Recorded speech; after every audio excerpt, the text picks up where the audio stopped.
Hey there, friends. This is Tammy with the Armored Christian. Welcome back to day 42 of reading the Bible in a year. If you're new, make sure you tap that follow button so you don't miss out on any of the Bible stories that are to come. We are reading Exodus chapter 32. Moses intercedes for Israel.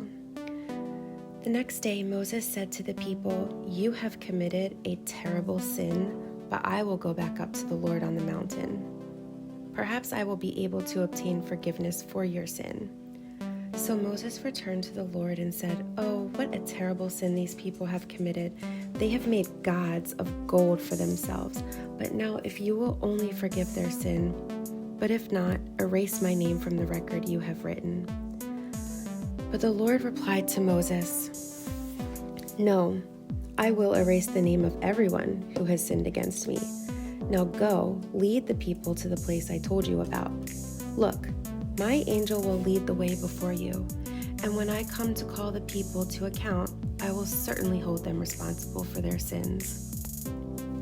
Then the Lord sent a great plague upon the people because they had worshipped the calf Aaron had made. The Lord said to Moses, "Get going, you and the people you brought up from the land of Egypt. Go up to the land I swore to give to Abraham, Isaac, and Jacob.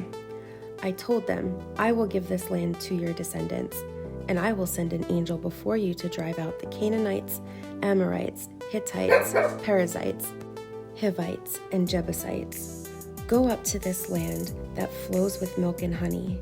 But I will not travel among you, for you are a stubborn and rebellious people.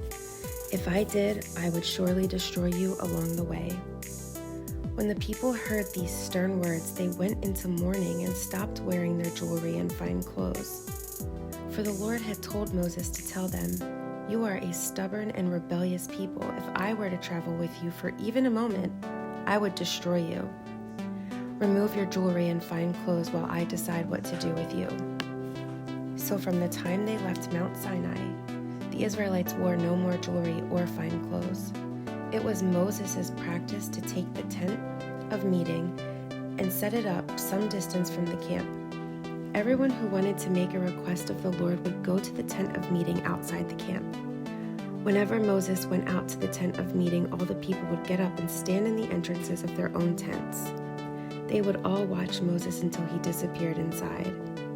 As he went into the tent, the pillar of cloud would come down and hover at its entrance while the Lord spoke with Moses.